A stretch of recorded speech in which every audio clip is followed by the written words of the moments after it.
Welcome to Zwida Media. If you're new to this channel, please subscribe. Don't forget to like, comment and share. Here's a new video for today. Enjoy.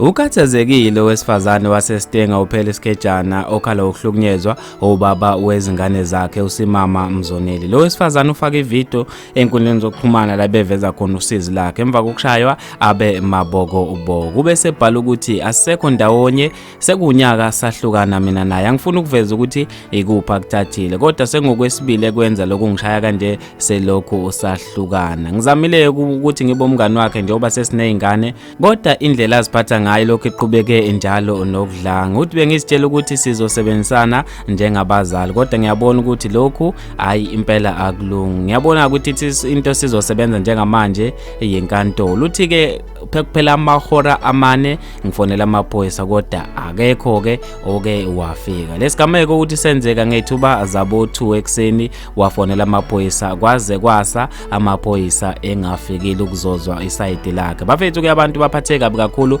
ngalolu daba khona lapha enkundleni zokuxhumana ngoba lo wesilisa bathi wayishaya nezivalo efuna ukungena eshaye yena lo wesifazane. Yize noma singazi ukuthi yini eyayibanga. Mina bafethu njengentatheli ka YouTube sengiphuma kanje ngizofisa ukwazi ukuphawula kwakho ngalolu daba khona lapha kwi comment section. Awungibambeke evidweni elandelayo.